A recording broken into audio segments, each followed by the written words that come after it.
What is up? Welcome back to another edition of the PFF Draft Podcast. This is 7.0, and I know you guys are glad to be hearing my voice again. I'm Mike Renner, back after I missed a week last week in Vegas.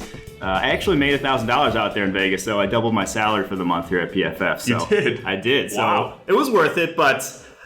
we canceled the pod. And but I tried listening to the podcast. I got about 5 minutes in. It just hurt too much to listen to, so I couldn't do it. But I heard you guys did well. I heard it went well, so congrats on that. We dedicated the entire thing to you, though. Not as well, right? Not as well. I mean, it didn't flow as smoothly as it usually does, but we dedicated the whole thing to you. We said, this is Mike's favorite segment, and this is the one, what would Mike do in this situation? You need to go back and listen. It was dedicated to you. All right, I'll go back and listen. I'll try to power through. Glad to hear it didn't go as well as normal, though. That's always good. But just keeping your confidence up. It's your birthday today, Steve. It is. I don't know if you want to give away your age, but... It's fine. It's fine. The big 3-5. People will know when I run for president now that I'm eligible. Yeah, now he's eligible to run for president. Thinking about it. He has enough followers on Twitter that he could make a 2020. I'm doing it.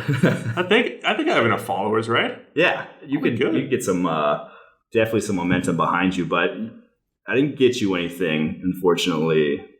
What the heck, man? That's all right. The day's young. Yeah, the day's young. We got more time, so feel free to find something. But let's hop right into it. Let's get to actual draft talk because you guys don't want to hear about us any longer, I imagine. Yesterday on Twitter got, I'll just say, annihilated by offensive line Twitter. Going right into my hot take here. You knew this was happening. And I knew it was going to happen. I was antagonizing them to some degree. Anytime you trolling O-line Twitter, poke the O-line bear, they come at you. I had Kalichi Osemele in my mentions saying, what the hell am I talking about? I had Mike Golick calling me stupid on Twitter. Oh, I missed that one. That one was fun. So I had a lot of linemen in my mentions calling me an idiot, and I just think that what I said was finishing is overrated. I think I got a little misinterpreted. People thought that overrated meant not important. That's not what I meant by any means. I just think that finishing, the act of bringing someone to the ground, pushing someone after the play, is not necessarily anything I care about as an evaluator. Now, look, the points that they made were that when they talk about finish, the O-line crew, when they talk about finish, they're not necessarily talking about pancakes and the stuff that you're talking about, but the way we had a little different definition of what we're going at. So that's part of the issue. But you knew you were trolling them. Yeah. But things that we see on Twitter are people saying, watch this great finish by the play, by whoever it is. And the running back's 10 yards down the field, nowhere near the play, and you just see a guy kind of pushing a guy over the pile. And those are the types of things that you actually we see on Twitter all the time. You see people, rewarding or complimenting or praising that type of play. I feel that's what you were talking about. I mean, you were talking about those types of plays that are pushed as great finish, which, we watch thousands and thousands of plays a year. And really, a lot of those pushes and stuff, they have nothing to do with the play. Exactly. That particular play, they have nothing to do with it. But the O-lineman will tell you, it's a mentality. What do you have to say about the mentality part of it? Because they're trying to look for guys that have attitude that they think carries from play to play. That's the thing. Everyone kept talking about the mentality and the coaching aspect and how it affects you as a player. I get that. I wasn't talking about that. I was talking about as an evaluator of talent. 99% of offensive linemen have that mentality to finish plays, to knock guys down after the play, to pancake a guy when they get that opportunity. So if almost every offensive lineman has it, I don't see how it's factoring too much into my ability So you said it's overrated. It's overrated. A lot of people interpreted it as not important. We do agree that it's important. You agree that it's important. So what would you say is more important? Because people did actually come back and say, no, it's the most important thing. It's the most important thing. Which, I don't know, I think being a good pass protector and just not not losing in pass protection is a pretty important thing, rather than maybe the finishing. What would you say is maybe more important than finishing by the definition that we've been using? Well, I think sustaining a block, if you're talking about the run game, obviously finishing in the pass game, not nearly just holding up your block in the pass game is really just don't lose. Don't lose in the pass game. Really matters far more than pancaking guy in pass protection. But in the run game, I think sustaining a block, I'm going to get to this later, but basically if you can lock onto a guy and not let him off of your block, left or right, then that guy's not making a tackle either. It doesn't matter if he's on the ground. If he just can't physically separate from your block, he's out of the play already. So I think that to me is just as important as well. What if you can't sustain? What if you can't sustain without a finishing mentality? Right? If you go in with if you go in with a sustain the block mentality, you're going to lose it. Mm-hmm. I'm just trying to think like an offensive lineman here because they kept saying, Mike, you've never put on the pads. You don't know. So they're talking about the mentality here, Mike. If you try to finish, you got a good email. I got a guy email me. You got some hate mail. Actually, should I read that email here? I think it's worth a read. It was good. I think it's worth a read. So you sent it around last night. I got an email back. The guy said to me this: Mike, I just wanted to email you and let you know how ignorant your last tweet was about how finishing on the offensive line position is overrated. Can we get some sad violin music? I think we need sad Taylor, violin. hook it up. Taylor. You are the exact reason why the game of football is losing its respect. Not sure that's actually happening, but it's people like you who have never stepped foot on a football field in their life that sit here and give college kids grade and speak ignorance on social media. You probably have absolutely no idea about the first thing to being an offensive lineman is like. You don't even know what it is like to put on a pair of football pads. Why are you even in this business if you're going to be so ignorant? Please find a new profession and get the heck out of the football business. It's people like you who bring the reputation down. The little nerds who sit behind a computer all day and give fake grades to players when they have absolutely no experience. Please find a new career. Thanks, at the end. Wow. He ends it pretty cordially. Thanks. That's rough. Little nerds comment. Oh yeah. Once you go to name calling, never stepped on the football field. He checked all the boxes that we always get. I have to say, he summed it up for O-linemen everywhere, though. Yeah. They're pretty mad at you. They're pretty upset. I'll just say this. One, you see far fewer finishes in the pros than in college. In terms of, I'm talking about pancakes. We're talking about the extreme level of finishes that are... taking guys way off the line of scrimmage. That just happens way more in college than in the pros. Guys just aren't getting blown off the ball nearly as much.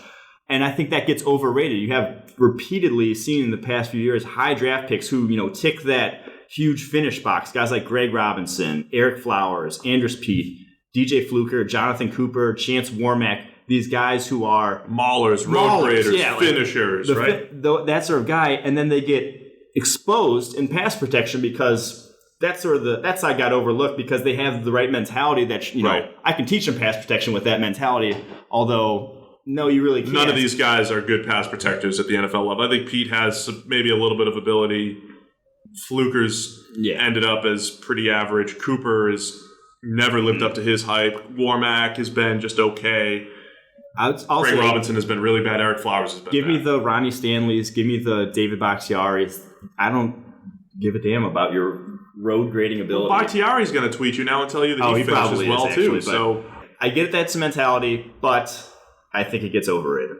So what's the general synopsis here? It's overrated.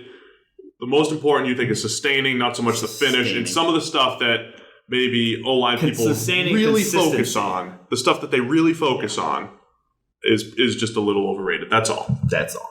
And we do a lot of work with a lot of different NFL coaches, all different, offensive line coaches, quarterback coach, all different types of coaches. Mm-hmm. Some of the stuff that coaches compliment and say, hey, that's a great play or that's a great part of the play. Some of the stuff that they get excited about versus the stuff that we get excited about is very different. Mm-hmm. And we will be sitting down with coaches and they'll be very excited about this player jumping on the pile when the tackle's already made or jumping on a player who's already on the ground. Yes. And I think our perspective is just, we're trying to see production. How well are you producing within the flow of the play to help your team win? And a lot of the stuff that coaches might like from an attitude or demeanor standpoint, we're looking at them like, I don't think jumping on the pile when the tackle's already made is really that impressive. Exactly. And I think that's where we're coming from. I'm trying to defend you a little bit here because they're coming after you, man. In honor, though, of this, in honor of me calling offensive linemen everywhere overrated, we're going to go and break down our most overrated and underrated quality in scouting at each position. I like it. A smooth transition here. So, start with quarterback position. The most overrated trait, Steve, in evaluating quarterbacks in the NFL is what? And I think it has to be arm strength. It's arm strength. It's arm strength because people misunderstand baseline arm strength with more equals better. Yep. Right? Do you need this baseline of arm strength? To a point you do. You can't grab a little leaguer who has zero arm and just put him in the NFL. Chad Pennington's never going to be, top 5 quarterback. Guys with that sort of arm, you kind of capped. But when you hit, so Pennington has a bad arm. Yeah. But when you're below, he's probably below the baseline. Mm-hmm. But then you need something else to make up for it. So you have pocket presence, accuracy, decision making. That if those are exceptional, they can maybe make up for it. So there's a baseline that just makes it difficult to succeed. Where we get into trouble is where we just think more is better. So Ryan Mallett has a cannon. I used to buy it. He's like the one guy I tried to buy into as this, has the arm, lacks in the other key areas, pocket movement, decision making, and I'm like, no, he'll just the arm. This is the guy. He's got the big arm. But that's what we fall into. The guys with the best arm. Jay Cutler every year. He's gonna figure it out. He's got a cannon. He's got a top 3 arm. He does figure it out this year. This is the year. Yeah, he figured it out. Just stay naked, look out the door, and retire. But on the hills, I go back to people give the arm strength, and then that equals we can make all the throws, even though really making all the throws is more about accuracy. And I remember back in 2015 when Teddy Bridgewater had 2 knees. He was the most accurate quarterback in the NFL on deep outs and deep comebacks. 10 or 12 yards plus deep outs and deep comebacks. He has an average NFL arm. And he had, I'd say below average. Below average, yeah. Timing and accuracy is king on basically any throw in the NFL. Arm strength over. Anticipation. I mean, Peyton Manning never had a great arm. He had a good arm. He had a good arm early in his career. But even late in his career when he had a terrible arm, he could throw the deep out and come back because he anticipated it. He threw it well before the break. He used to maneuver the pocket to make the throws shorter because he had such good feel for the pass rush. And Peyton's an extreme example, but I like your Teddy Bridgewater example. That's our most underrated, right? Trait is accuracy. Ooh, I was going a little differently. Oh, okay. I'm saying, can I jump right to that then? Accuracy. Underrated is accuracy, and here's where I want to compare the two. People think that arm strength is just unteachable. Mm-hmm. It's unteachable. If you have it, I'll teach you accuracy. When I would say they're the equivalent. I think accuracy is not something that you just drastically improve. Yes. Can you improve some footwork? Can you improve your throw motion a little bit? If you have a herky jerk, if you have something wrong in your throwing motion, sure, I can see you. But it's a long shot. But that's a long shot. But we've also seen people improve their arm strength, from Drew Brees to Tom Brady, some other guy, Andy Dalton. Aaron guys Rodgers, have improved. Aaron Rodgers, the stronger you get, if you're a 21-year-old, you gain some strength. You're going to get a stronger arm. Right. As a man, we peak at 25, 26, 27. I haven't peaked yet, but I'm going to get there. Wow, you're going to get even better. That's scary. Going to get even That's hotter. Scary. So what's your most for me, it's accuracy, because people look at Logan Thomas. Well, he's got upside because he has a big arm, and a guy who's just accurate and doesn't have a great arm, there's no way he has any upside. Cody Kessler. He's already accurate. Cody Kessler has no upside because he already has accuracy, which might be true, but my underrated trait is pocket presence. Yeah. Hearing yours, I think I'd probably say accuracy in terms of where guys actually go in the NFL being more. It's both of those. But pocket presence, another thing that I don't think you can teach as well as arm strength. I just don't think it's more of a innate feel for where pressure is coming from, how to maneuver. Teaching a guy how to maneuver a pocket, it's not. I just don't think it's something you can necessarily do. Teaching a guy not to drop his eyes is tough. So I think that's one of my biggest worries with a guy like Pat Mahomes, just freelancing in the pocket so much. You really can't do that at the next. You can't do that in the NFL. What about Deshaun Watson? And Deshaun Watson, I was going to say as well. You really have to feel pressure correctly. Some guys, we always said, guys like Peyton Manning, Tom Brady, make their offensive lines look better by that subtle slide in the pocket, that subtle movement that doesn't look like he's under pressure. Whereas someone like Ryan Tannehill might have a guy right in his face when it really wasn't a bad block by the offensive line. It was just Tannehill not knowing where the heck to go. Tannehill's on what I like to call the Josh McCown spectrum of just having zero feel for the pocket. Yeah. And you just hang in there and you make tough throws. I can't think of the word right now for my McCown spectrum. I don't know your McCown spectrum. Anyway, my partner on the PFF quarterback podcast, okay. My partner Zach Robinson, he also believes in that whole, and it's the pocket feel is like this innate. He says you're born with it. By the way, go download and subscribe to the PFF Quarterback podcast. You have to. Nice plug right there. But Zach's always saying the same thing as far as you're kind of born with that pocket presence. You can't just develop it. There we go. Underrated. On to running backs now. I think most overrated trade running backs is highlight reels. Basically just the top end runs. The top end runs. Because they're so few and far between. When you get something like 300 carries and the guy gets 3 to 4, these highlight reel runs, I'd rather, those 297 other runs, he gains 1 to 2 more yards than. Right. Maximize your blocking on a down to down basis. I think that's more valuable. I'll go right in there. I'll be there with you with speed, because how many times there's value in obviously getting to the second level and being able to turn it into a touchdown, turn a big gain into a touchdown. But at the same time, if you can never get to the second level, then your speed's pretty much negated. There are only a handful of runs run concepts even where speed comes into play much. Right. Where you're even getting up to full speed. So that said, I still have Dalvin Cook as the top running back because of that pure game-changing speed. Good job, Steve. He does. Underrated. I think vision is underrated. One, because it's tough to quantify. That's what I wrote. 2, because it's very scheme dependent. Guys, vision doesn't really necessarily translate between power run and an outside zone run. It's not really the same sort of reads that you're making. It's different right? There's definitely zone vision and gap run vision that I think are separate. I think here's the most underrated part of vision. The guys who bounce out early. It's not just that bouncing out is bad in the NFL because guys are faster and they'll track you down. It's because your linemen lose leverage. And I'm just trying to gain back the O-line crowd here. I'm trying to defend them, right? When linemen are made to look bad when running backs bounce out. So you have an inside zone run and it's supposed to cut back outside the left guard. And if he just goes a little bit wider and kicks outside the left tackle, that poor left tackle is now losing his leverage. Sometimes he gets called for a holding. I think running backs, they don't make linemen hold, but they make them lose their leverage quite a bit. And, they end up grabbing on. Running back vision is very important. And then again, another thing, that's tough to teach vision. You can tell a guy to read a block. You can tell a guy to be patient. It doesn't necessarily just happen overnight, though. Yep. So we're on the same page there. Let's keep it moving. Wide receivers now. I think the most overrated thing in wide receivers is height.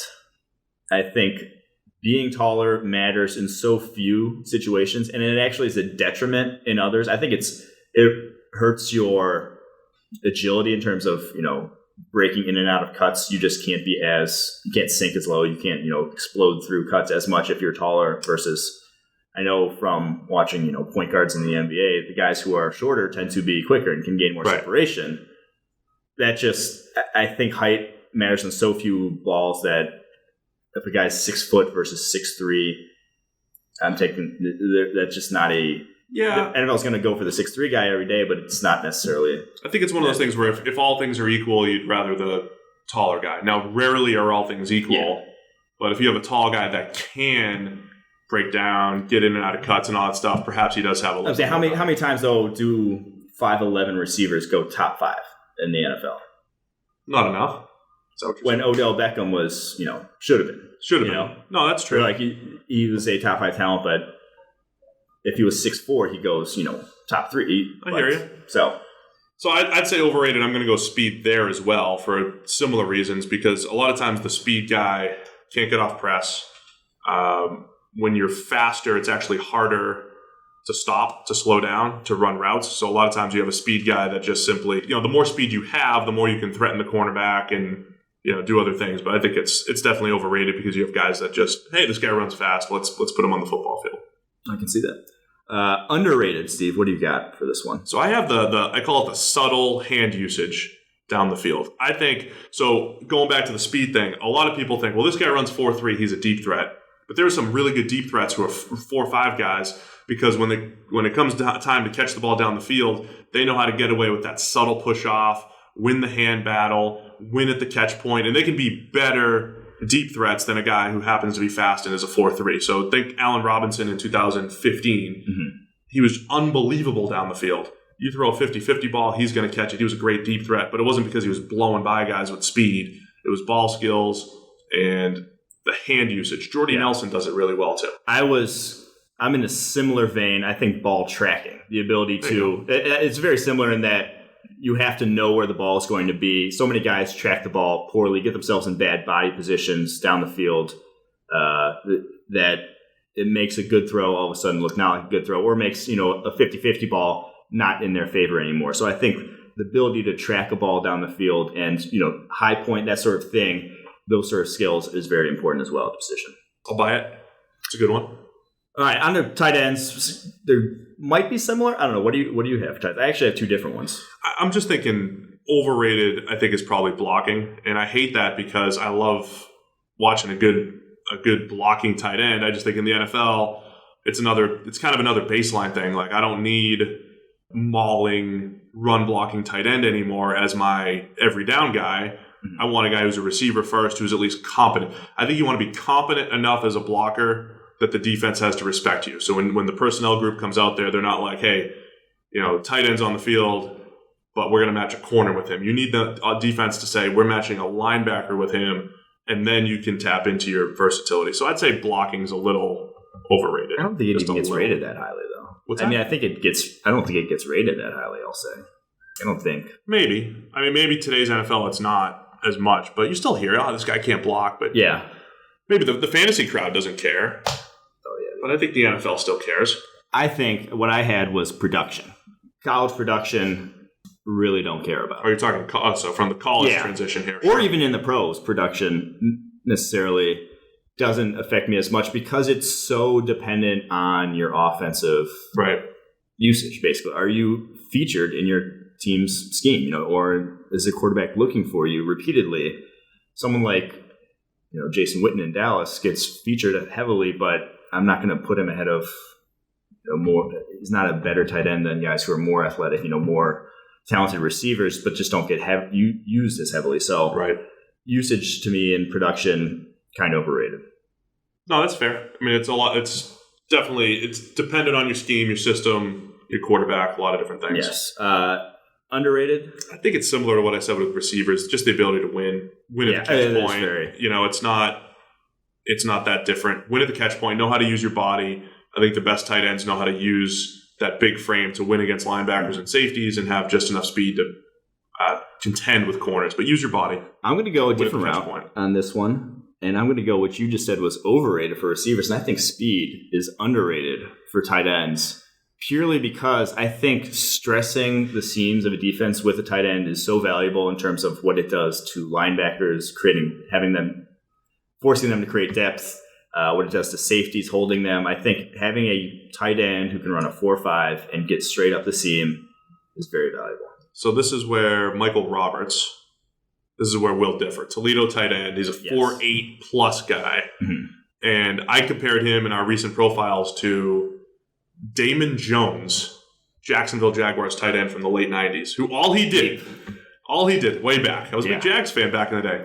Run block, catch touchdowns in the red zone. And I think Roberts, the part that I said is underrated, uses his body so well, uses his frame. Mm-hmm. But for you don't want him because he's a 4.8 guy. He's not going to stretch the seam properly. I see him as a red zone threat.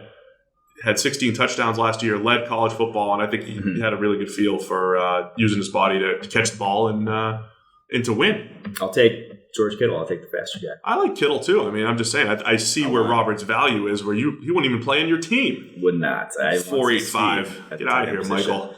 All right, O-line now. Moving on to the... What's overrated, Mike? I think finishing is overrated on offensive line. Let's talk about that. If you're just tuning in, and I don't know how you could possibly just be tuning in, it's a podcast, but go back to the beginning where we talk all about Mike and the O-line community hating him. And Steve agrees with me. Underrated on offensive line, I have grip strength. Oh, that's what I was getting at earlier. That's from your Cody Whitehair. Yes, that was grip strength. That's what profile. That's what sold me the fact that Cody Whitehair was going to be legit. He was as a top 5 center as a rookie because guys could not separate off of his blocks. That to me is far more important than the run game. That's where Evan Mathis was the king of. It's basically too. It's a lot of technique, but the fact that once you get locked into a guy's pads, that they can't get your hands off of them. Basically, they're toast then. Right. It doesn't matter if you're getting moved into the backfield. Movement at that point doesn't matter. Your guy's not making the play on the ball carrier. So that, to me, has so much value. Gets underrated. People love the highlight reel blocks. those are more important in my opinion. No, I'm with you there. I think that kind of correlates to my underrated part, which is just not losing. So just don't lose as many blocks.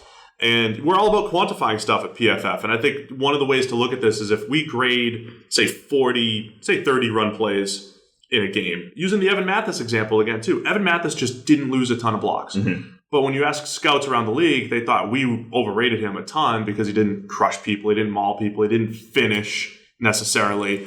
But when you're talking about in the run game, you know, in our system, you're going to have a bunch of plays that are just expected plays. You know, you get in position, you make the block. As long as you don't lose it, you're okay. There's going to be a couple where you create a bit of movement or you get in position against a tough shade and we'll give you a positive. But if you come out of a game with a handful of positives, a bunch of neutral grades, and you minimize the negatives, you're doing a great job. Mm-hmm. And nobody really comes out of the game and says, wow, he just didn't lose a ton of blocks. They come out a lot of times and they're like, watch him kill this guy and watch him kill this guy. But those, as to your point, those crushing blocks, those great finish blocks, there's a handful of them in a game. I'd rather see a guy not lose. The J.R. Sweezy. Yep. Where Sweezy would crush a guy once or twice and then whiff 4 or 5 times.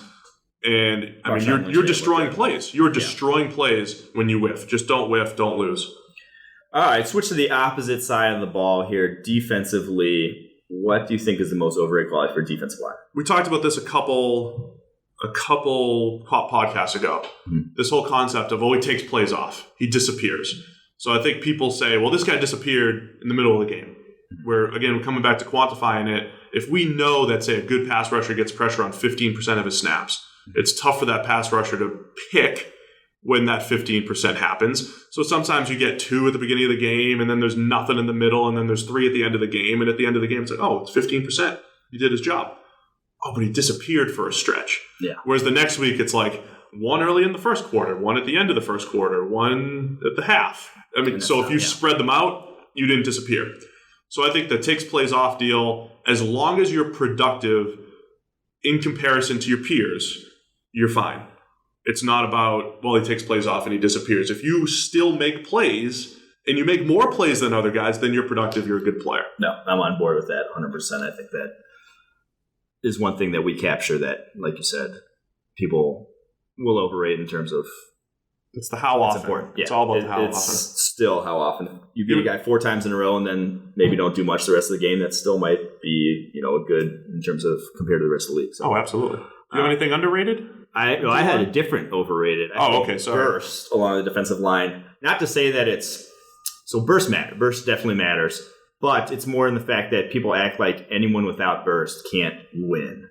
When there's multiple other ways as a defensive lineman to win without burst. Guys like just last year, Joey Bosa didn't have the burst. People said he can't hold up on the edge with that 4, 8, whatever 40 time. There's more ways to win on the edge than simply rushing a guy upfield and turning the corner. That's not the end all be all, and people act like it is far too often. Doesn't have the burst. Doesn't have the burst to win at the NFL level. Mm-hmm. Is what you hear all the time. And I just think that's overrated. Underrated, I had leverage. Basically, 6 foot tall defensive tackles get underdrafted egregiously. They're very difficult to block. When it's so tough to block for a center, for a guard on the interior. If they're good. I like guys like Mike Daniels, Terrell Casey, Geno Atkins are Grady Jarrett. Ridiculous. Aaron. People worry about their tackle radius at that height is a big thing. Hashtag tackle radius. People worry about that. Coaches worry about them getting run through their gap because, they can't separate, but they affect so many plays, and I think it's so overrated the fact that guys don't run through the gap. They make as many stops as any defensive lineman in the league. So right. I'm all about, I didn't even mention Aaron Donald. Jesus, like the number 1 defensive lineman last year in the NFL. 6 feet tall. I mean, 2 years in a row. Yeah, it's the best player in the NFL. So it's so underrated in my opinion. I would say underrated just hand usage, shedding blocks. That goes back to of burst. The opposite of burst, but it also goes to like the whole taking plays off deal. Like if you win, do you win? And how often do you win? It goes Henry Anderson a couple years ago. Well, he doesn't do this or this or this, but he just beats blocks. He has good hands, knows how to beat blocks. That stuff translates to the NFL. Great. All right, on to linebackers, where I think that tackling is overrated. Okay, Mike, you're losing me here. I'm talking about the act of the tackle is overrated. Oh, okay. The aesthetics of it. Yes. Like, Okay. They're like the guys, they fluctuate year to year. Now, if you're on the complete awful end, yeah, that's an issue to me. But if you're just below average, I think still getting to the play, getting to a ball, beating blocks, getting in the position is as valuable, more valuable. You've already, once you miss a tackle, usually you're setting up another player for a tackle to finish, to finish the play. So yeah, it depends on how it's set up. Yeah. I mean, so we will, in our system, we will still give credit to guys for beating a block, getting in, disrupting the play, even if they don't necessarily finish it with a tackle. I thought you were talking about the aesthetics of it because a couple years ago, using cornerback as an example, though, P.J. Williams, I was reading a bunch of scouting reports on him, Florida State corner. Everybody said, good tackler, because he was 6 feet tall and he might he's got good form. So tackling form's great. Yeah. But he missed 19 tackles. So I'm going to say overrated. Tackling form. Okay. How about that? Yeah. I pivoted a little bit there. I don't. Wait, wouldn't that be underrated? No, it's overrated because people are like, he's a good tackler. Okay. Oh. But I'm telling you, he just missed 19 this year, and that's terrible. Gotcha. So who cares what his tackling form looks like? Yeah. Now, chances are, if you have a good tackling form, you're not going to miss tackles. Mm-hmm. But sometimes they just don't mesh. So I would say just technique in tackling, when tackling can very much be just a yes or no type of thing. Same thing with drops. Does it matter if you body catch or hands catch when it could just be just a yes or no? Do you catch it or do you not? Mm-hmm. So that's where I think quantifying certain things could help out. I can get on board with that. I think we're in a similar thing there. Underrated. I had athleticism overrated, by the way. Ooh. Let me just add something else here for linebackers. Athleticism's overrated only because I think people assume if you're athletic, you can cover. Mm-hmm. Does athleticism help at linebacker? Yes, I think we're learning that more and more as we evaluate college players to the NFL. Mm-hmm. We do need that baseline of athleticism. But just because you're fast doesn't mean you have good coverage ability. Yeah. To actually stay with slot receivers, to stay with tight ends, to stay with running backs. There's not a direct correlation there. Bruce Carter, he's fast. He must be able to cover. But it's not really the case. I think underrated for linebackers is balance. I think that's the old balance ratio. Underrated. Going back to the balance ratio, I could put this for every position because I love balance. But I'll say I think it's most underrated for linebackers because I think being on balance allows you to react to plays, changing direction, that sort of thing quicker, even if you are a lesser athlete than someone who's a fantastic athlete. If you're off balance, all of a sudden your reaction is far less. You're taking that whole second to change directions instead of the guy who's on balance makes that cut right away, can get to the play. I think balance, underrated. How much does that... Go back to the Darren Lee example. Darren doesn't like you. No balance. Doesn't have a good balance ratio, Darren. How much does that correlate with what we like to call instincts? Which I know some people don't want to use the word instincts either, but being able to see the play and then react and react accordingly. So I would say the instincts, because if athleticism is overrated and people think, well, if he's fast, he can fly to the ball, but just the ability for range. So I'd say that the pure athleticism is overrated and just the ability to need to be is underrated. I think it's valuable. I think it gets, I don't want to say simplified in the end, drift coachable to a degree. I think you can improve your instincts. Yeah. To a degree. Well, I mean, part of it's just understanding the scheme and being coached what to recognize to your keys and all that stuff. All right. So on to safety we'll go to. I think overrated for safety is versatility. Just do something well? Yeah, I was going to say, do one thing well. I don't care if you can cover the slot, but you're an average slot corner then, or, below average slot corner. That's not doing me much good. I know defense corners love to have that sort of threat of doing something. But that's not really versatility, though. But that's what I'm saying. Fake versatility. It's fake versatility. The ability to do multiple things isn't in itself valuable, in my opinion. I want someone that can do one thing, do it well. I disagree. Okay. Good versatility is useful. I just said fake versatility is not. So Kenny Vaccaro. Yeah. He had a game against Tavon Austin where that was like the game where everybody said, well, he could cover the slot. He covered Tavon Austin. I think he was just sitting in zone the whole time back in college. And people thought he could cover the slot. I don't think he can cover slot receivers in college or in the NFL.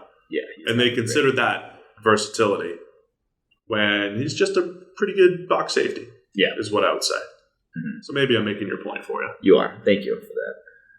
Go ahead. You do yours. I don't know if I had anything good here. I think overrated Safeties just box safeties in general. Okay. I think are overrated. That's fair. In our own system, they're overrated sometimes because I agree. Because there's a lot of guys who grade well against the run, and it's becoming a position where you can just plays are fed to you and they're funneled to you, and you can make them, and a lot more people are making them. Now, is Cam Chancellor still the best at making them? Sure. But there's a lot of guys who can at least make the baseline. It's basically there really aren't any safeties who can take on blocks of offensive linemen and make plays. Like that just still doesn't really happen. Right. But Cam Chancellor does it sometimes. It does. Some guys generally don't need to, but you don't need to be productive in the box, basically, because you're the extra man. They usually don't account for you. So it's not. I agree. Box safeties are. It's all about coverage. Anything underrated for you? I think speed's underrated at safety. I'll go speed again for another underrated trait for the similar reason that tight ends are underrated. You just need to cover ground as a center fielder. Right. I get that instincts and angles are great and that they help, but at some point you still need to make up that 30 yards to get to the sideline. Discourage throws if you're in position. I just think speed. So it seems people are a lot more willing to forgive speed at safety than at corner, when I really don't think it should be as. I think they both need the speed. They both need. Maybe. I mean, you see a lot of 4.5, 4.6 guys have success in coverage, though. You have a lot of guys with average-ish speed. Oh, yeah. I mean, that's a little above average, but you see a lot of guys with normal speed have success. But that's what I'm saying. Like 4.6 is considered average for a safety, when 4.4 is average for a corner. 4.4 something is average for a corner. Because they don't have to turn and run as often. They get a head start. They get to play. They get to start. Yeah, that's what I'm saying. Like, I still think it's all right. I don't mind it. I'm going to say flash plays are overrated. No, I'm sorry, underrated. Underrated is just like offensive linemen not losing, just avoiding bad plays. I like to use Devin McCourty as an example. Devin McCourty makes probably 6 or 7 flash plays a year at safety, but he's a good tackler, rarely out of position in coverage. And there's just so much value. How many times every week do we see busted coverages and just easy throws that go for 70-yard bombs? Huge. And it's just because a guy busted a coverage, misread play action. Just don't lose as a safety. If you just don't blow your assignment as a safety, you're extremely valuable. You don't have to make that play from center field to the sideline where you deflect. You don't need to be Earl Thomas. If you just don't bust a coverage the entire year as a safety and you're in position, you are extremely valuable. And that is underrated because nobody's like, hey, this guy's always in position. This guy, watch this play that he made. Watch this play that he made. That one's so tough, though, to, let's say, quantify. No, I know it is. Yeah, I think that's why it gets underrated, is because I'm not going to watch all 1,000 plays of this guy to see how many times he actually busts, those 5 or 6 coverages. Somebody needs to do this, man. Somebody needs to. That's why the Patriots draft a guy like Daron Harmon. And not going to obviously do special teams because, we'll bring Gordon in. Yeah, later. Maybe he comes when we do it. But cornerback, overrated. I don't actually like this one now that I wrote it, but I put speed as overrated for cornerbacks. I have a good one that I put that. I just think it's another baseline. It's another baseline. Yeah. 4.3 doesn't necessarily mean better than 4.45. 4.5. But when you're teased Tabor and you're up in the 4.7 range, we're getting a little scared. And I like him as a player. Scared. That's. I'm very scared. I could run a 4.77 right now. You could do a lot, though. I mean, you're Mike Renner. Let's not compare you to Tease. Though Tease is destroying your theory on the better name. He's trying to trash that theory. He changed his name from Jalen to Tease, thinking he's going to get into the top 10. I was going to say, you had him in the top 10, though, so before you ran the 40, maybe it worked. I had Jalen Tabor in the top 10. Tease ran a 4.7, and he is dropping fast. He is dropping fast. That's that's conversation for another time. But speed still overrated. It's a baseline. Ready for overrated for me? Yep. Playing man coverage. Overrated. That goes into my underrated, which I said zone. That's my underrated too. Yeah. People, and it's not, and I have to explain myself to the cornerback Twitter community. Cornerback Twitter. Because they're going to be attacking me. Oh, you How many said times the did he corners follow? don't have to play man. All I'm How saying many times is, he followed the number one receiver, Steve? yeah. Oh my God, following the number one. He doesn't track. He can't be good. Look, when people talk about corners, it seems like they only focus on man coverage. Mm-hmm. When most of the teams in the NFL, I mean, the top team in the NFL plays pure man coverage 55, maybe 60% of the time. Not even. Now, it's not this cover 2 league like it was 10 years. Teams play cover 2 15, 20%. But you play cover 4, which has man coverage principles. But you play cover 3. But you still need to play. You still need to play zone principles, which involves reading routes, breaking on the ball in front of you, tackling. I mean, tackling can be an underrated thing. Even just playing the run. If you lose contain in the run game as a corner, those are big plays. It's a potentially 50. It's like giving up a 50-yard touchdown. It's the same thing. So all of these other things go into playing corner, and it seems like we just focus on, does he play man coverage well, which is extremely valuable, but it's not the only part of corner, which to me makes it a little overrated.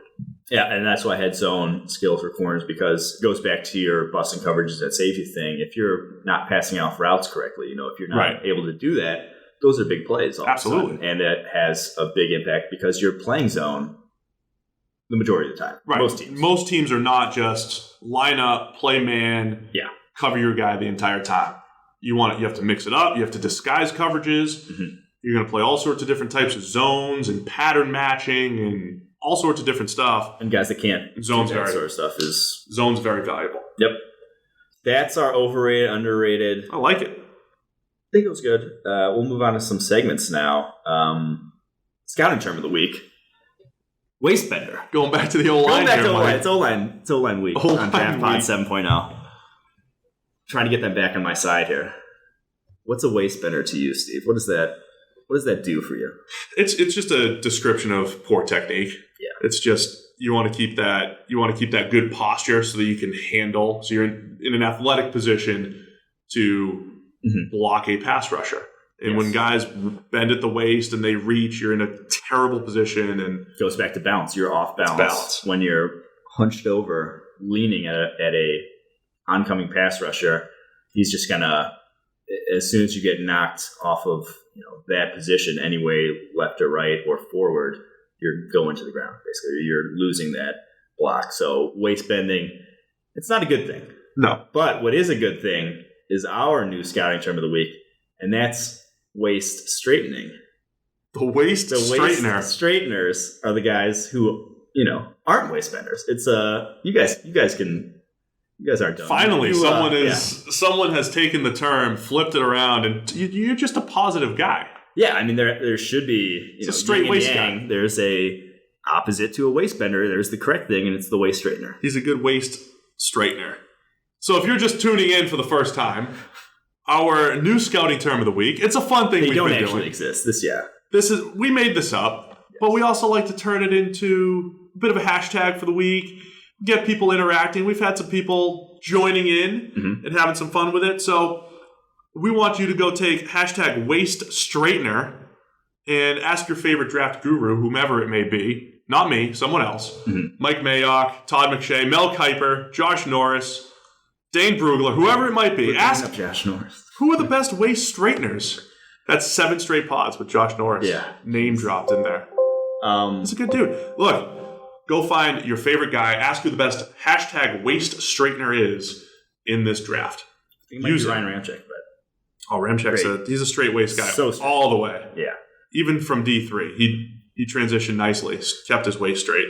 Riser. All right, next segments. Risers and fallers, the guys who we've seen that are rising and falling. I can't wait to hear you pronounce this one. I'm going to pronounce it right. You did not. Riser, Stevie Tuikolovatu. Oh, nice job. Is my riser because I had USC defensive tackle. USC nose tackle. He's like 330-ish, can barely move, but that's exactly the point. You can barely move him either. He is a rock. He dominated. The only guy that showed up him and Leon McQuay against Alabama in that first game of the year, he was dominating the interior of a pretty good Alabama offensive line. Can't move him. I don't give a damn that he can't rush the passer because he's a nose tackle, and the amount of nose tackles to rush the passer I can count on one hand right now. So I think that as a 2-down player, he will be, at some point in the near future, a top 5 nose tackle. And I take that in the second round. Oh, that was your hot take from Twitter this week as well. Oh, yeah. I threw that one out. But I just think he's such a bowling ball. And he's fun to watch. Good with his hands already that I'm a fan. He destroys blockers. He doesn't get moved. He had the number 2 grade against the run among all interior defensive linemen last year, 90.9. Transferred in from Utah. And I didn't like USC last year as a team because they didn't have any defensive line talent. Mm-hmm. And then Tui transfers in, and he was their best player by far. I have some concerns about the pass rush thing. I mean, it's bad. I mean, it's negligible pass rush. He's got 0 chance of rushing the passer. He ranks 299th in the country rushing the passer, but a very valuable 2-down run stopper. 1-down run stopper, probably. Just put him on and field 26 years old. I think it's still that has value. I'd take him. Did the same thing at the Senior Bowl too. Crushed it. Second, third, something like that. Faller in my mind. Tyus Bowser. He was pretty high on my board. He's getting a lot of hype because he had a sick name. He was already high. I hadn't even watched tape, but it was like this is a first or second rounder based purely on the name. You put him high based off the name alone? Yes. And now he's fallen when you actually watch him play. For actually watching him play. Fair. Because freak athlete, ridiculous numbers at the combine, but you're going to have to teach him how to rush the passer, basically, which I don't feel like doing as a coach. Is he going to be an off-the-ball linebacker? Because he's on that Hassan Reddick. I'd rather play him there because, like I said, I'm not going to teach him how to rush the passer. So, but speed doesn't necessarily, athleticism doesn't translate. And like you said, athleticism is overrated at linebacker. It is. So a good faller, Tyus Bowser.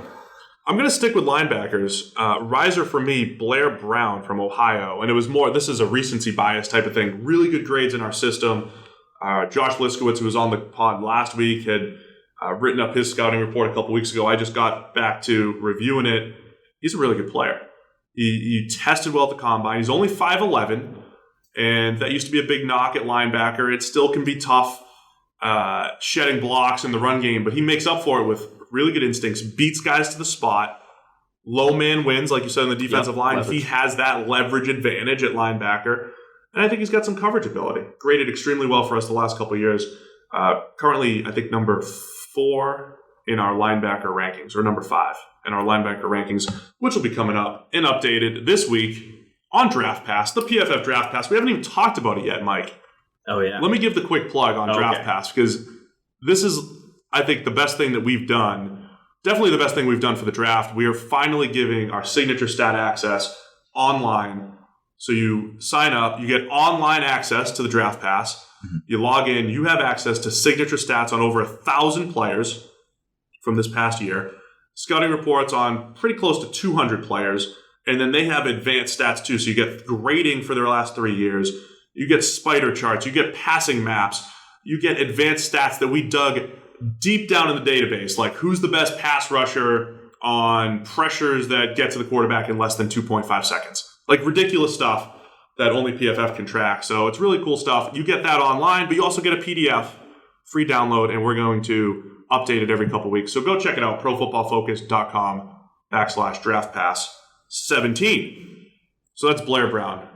My riser. My faller, Alex Anzalone, Florida linebacker. Ooh. I don't know if I ever really had him that high, but I did like a lot of what I saw at the Senior Bowl. But you go back and watch the tape, and even during the season, there were flash plays, and then they're just average plays. He's got some injury issues. Only played under 600 snaps in his career at Florida. 4-star recruit who came in, was very banged up. So a lot of questions for Anzalone. He's only a faller because I think a lot of people have him in that top 5 linebacker range, and for us, he's probably closer to maybe 10 or 11. So that's all Anzalone. First time I saw Anzalone's name coming out of Pennsylvania. Didn't he say no to Notre Dame late? Yeah, he said no to Notre Dame late, but that's why first time I saw his name in the recruiting process, thought it said Anal Zone. I was pretty overcome with the fact the guy's name was Anal Zone, but a couple reads later, I got it. Anzalone. And you were so sad when he didn't join. Yeah, he would go to Notre Dame. He would have been first round name again, Anal Zone. But you struggle with the old compound name, don't you? Yeah, like the Iowa quarterback. I was gonna say so I don't watch games with like the sound on, so because I don't really care to hear what announcers have to say. I know what's going on, and so I just don't know how to pronounce any guy's name because I just never hear that said. So what was the Iowa quarterback? CJ Beathard. Beathard, I said in a thing last year.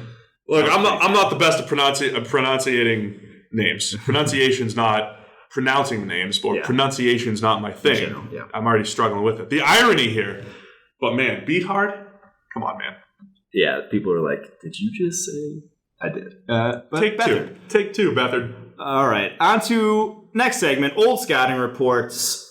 One we hit, one we missed. We'll start with the one that these ones are pretty recent. So last year, these are offensive linemen, offensive line themed. But these were our third worst and worst rated offensive guards in the NFL. Both were rookies last season. First one that we kind of whiffed on, he was drafted where we thought he probably should have gone, was Joshua Garnett, the guard from Stanford, got drafted by San Francisco 49ers. Here's a little what we wrote about him.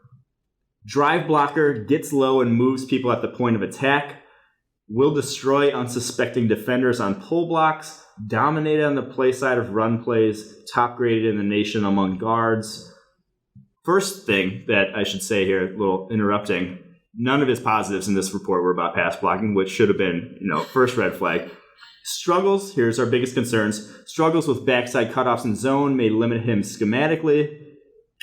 Got handled by better competition, namely Oregon's DeForest Buckner. Can be late to recognize stunts and twists. Think that held up. Doesn't always sustain blocks and pass protection. Gave up more pressures that you would like to see late.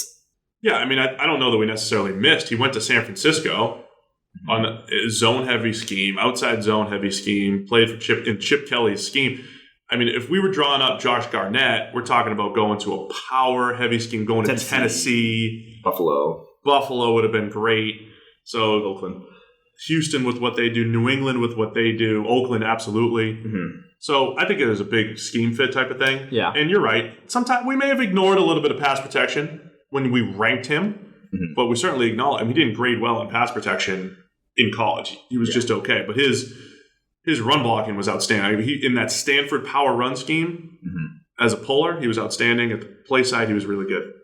All right, and then here's the guy who was drafted only a few picks later, Jermaine Ifedi, who we had as a 6th round grade on, the tackle coming out of Texas A&M. I wrote this report, actually, so I'm going to read it all. What'd you say about Jermaine? He has the body of an NFL tackle, insanely long arms that can stone defenders in their tracks when he times his punch well. Graded out better, though, in pass protection as sophomore. Naturally powerful man, tossed around linebackers when he squared them up. Will ride defenders all the way to the ground on double teams. Good finisher.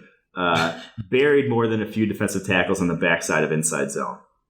Those were his positives. Here were his negatives.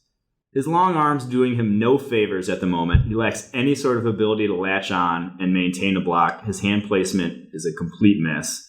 Change of direction is so poor. Was exposed in pass protection this past season. Had no chance against any edge player with quickness.